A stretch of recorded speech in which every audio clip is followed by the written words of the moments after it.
بسم اللہ الرحمن الرحیم نحمده ونصلی علی رسولہ الکریم اما بعد۔ تمام تعریفیں اسی اللہ کے لیے ہیں جس نے بڑے بڑے ظالم اور جابر لوگوں کی گردنیں موت سے مروڑ دیں اور اونچے اونچے تختوں پر اکڑ کر بیٹھنے والے بادشاہوں کی کمریں موت سے توڑ دیں اور بڑے بڑے خزانوں کے مالکوں کی امیدیں موت سے ختم کر دیں۔ یہ سب لوگ ایسے تھے جو موت کے ذکر سے بھی نفرت کرتے تھے، لیکن اللہ کا جب وعدہ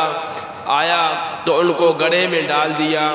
اور اونچے محلوں سے زمین کے نیچے پہنچا دیا۔ بجلی اور قمقموں کی روشنی سے نرم بستروں کے قبر کے اندھیرے میں پہنچا دیا۔ غلاموں اور باندیوں سے کھیلنے کے بجائے زمین کے کیڑوں کے حوالے ہو گئے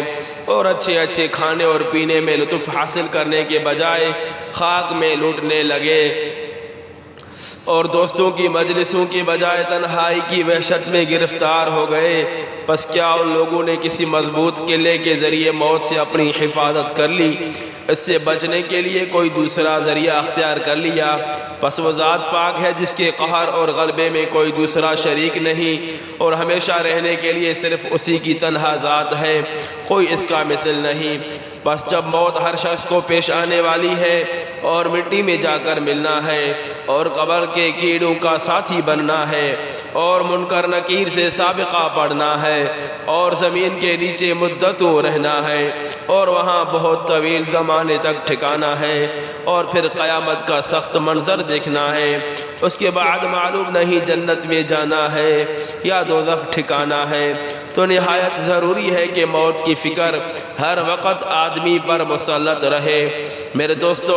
دنیا کی زندگی چاہے کتنی ہی زیادہ ہو جائے بہرحال ختم ہونے والی ہے، اور اس کا مال و متاع چاہے کتنا ہی زیادہ ہو جائے ایک دن چھوٹنے والا ہے۔ آخرت کی زندگی کبھی بھی ختم نہیں ہونے والی، اس کی نعمتیں ہمیشہ ہمیشہ رہنے والی ہیں۔ ایسی حالت میں کھلی ہوئی بات ہے کہ آدمی میں اگر ذرا سی بھی عقل ہو تو ایسی چیز کو اختیار کرتا ہے جو ہمیشہ اپنے پاس رہے گی، ایسی چیز کے پیچھے پڑنا چاہیے،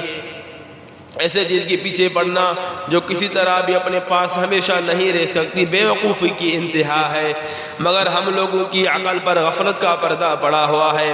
اس اسٹیشن کے ویٹنگ روم کی زیب و زینت پر دل لگائے بیٹھے ہیں اور قیام صرف اتنا ہے کہ جب ریل گاڑی آ جائے اس پر سوار ہو جانا ہے۔ اتنے ذرا سے وقت میں اگر آدمی اپنے سفر کی تیاری میں مشغول رہے، اپنے سامان سفر کو تیار کر لے، جو چیزیں وطن میں پہنچ کر کام آنے والی ہیں ان کو فراہم کرے تو یقیناً اس کے لیے کار آمد ہے۔ اگر وہ اپنا یہ قیمتی وقت اور تھوڑی سی فرصت یہاں کے سیر سپاٹے میں خرچ کر دے، اپنا سامان بکھرا پڑا رہے اور خود ویٹنگ روم کی صفائی اور اس کے فرنیچر کو قرینے سے رکھنے میں لگ جائے، یا اسے بڑھ کر حماقت یہ کرے کہ اس میں لٹکانے کے واسطے آئینے اور نقشے خریدنے میں لگ جائے، تو اپنا سامان بھی کھوئے گا اور اپنی مال و متاع بھی ضائع کرے گا۔ اللہ تعالیٰ فرماتا ہے، ایمان والو، تم کو تمہارے مال اور تمہاری اولاد اللہ کی یاد سے غافل نہ کر دیں، اور جو ایسا کرے گا ایسے ہی لوگ خسارہ پانے والے ہیں۔ اور جو کچھ اللہ تعالیٰ نے تم کو کر دیا ہے اس میں سے اس سے پہلے خرچ کر لو کہ تم میں سے کسی کی موت کا وقت آ جائے اور وہ کہنے لگے، اے میرے رب، مجھ کو چھوڑ دے، مجھ کو تھوڑے دن کی مہلت کیوں نہ دی کہ میں خیرات کر دیتا اور نیک لوگوں میں ہو جاتا۔ اللہ تعالیٰ کو تمہارے سب کاموں کی خبر ہے۔ مال و متاع کی مشغولی، اہل و عیال کی مشغولی ایسی چیزیں ہیں جو اللہ جل شانہ کی احکامات میں تعمیل میں کوتاہی کا سبب بنتی ہیں۔ ایسا نہ ہو کہ دیکھتے آنکھوں اہل و عیال مال و متاع کو چھوڑ کر چل دو، آج مہلت ہے، جو کرنا ہے کر لو۔ رنگا لے نہ چندیا، گندھا لے نہ سہی، نہ جانے بلا لے پیا کس گھڑی، تو کیا کیا کرے گی اری دن کے دن،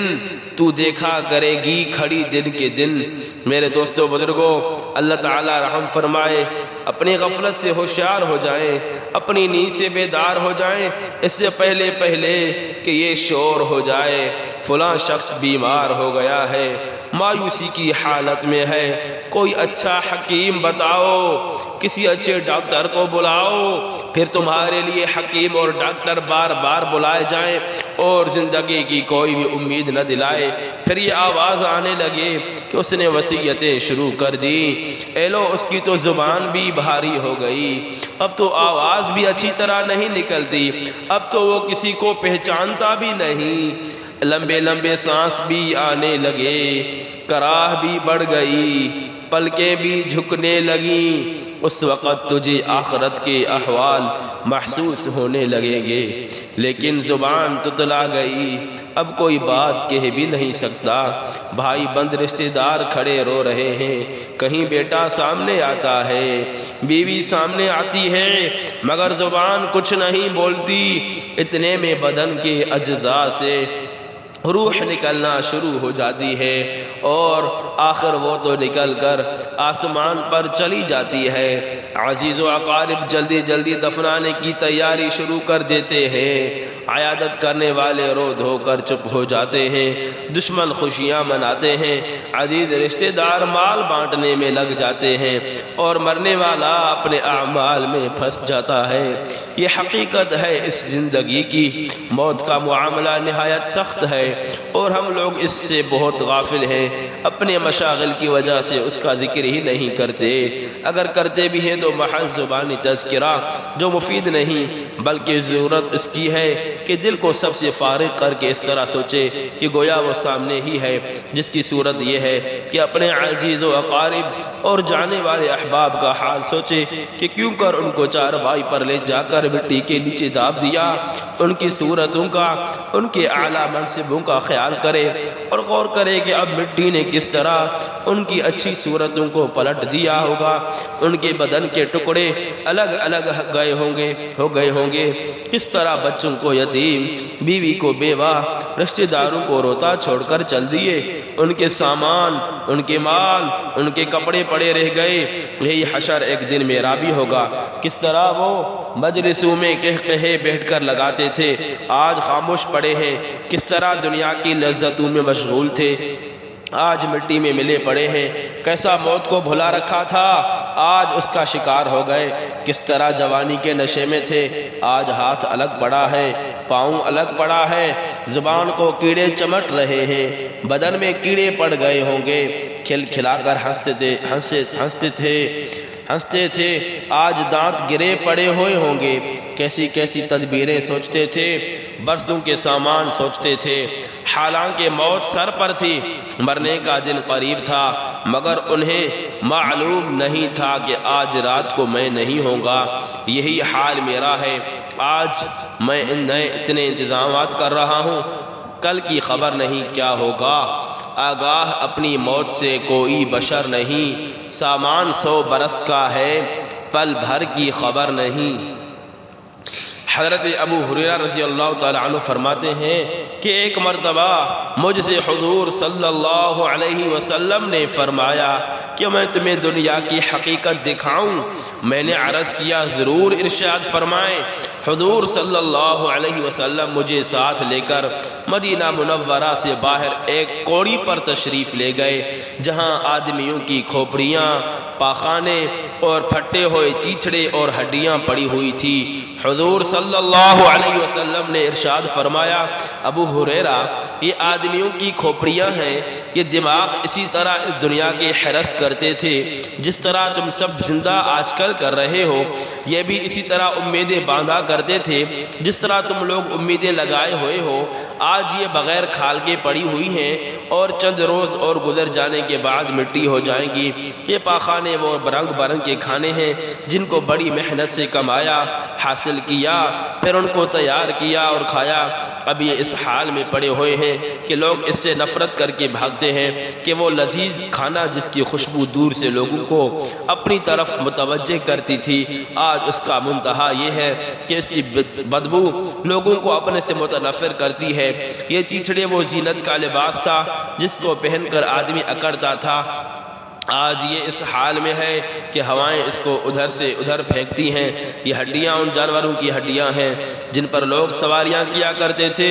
گھوڑوں پر بیٹھ کر مٹکتے تھے اور دنیا میں گھومتے تھے۔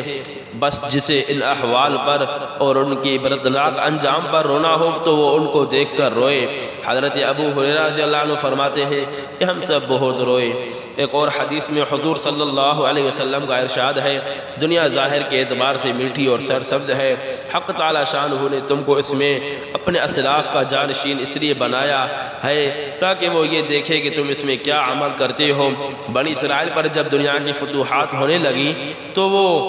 اس کی زیب و زینت اور عورتوں اور زیوروں کے چکر میں پڑ گئے۔ دوستو غور کریں، کہیں آج ہم بھی تو انہی چکروں میں نہیں پڑے؟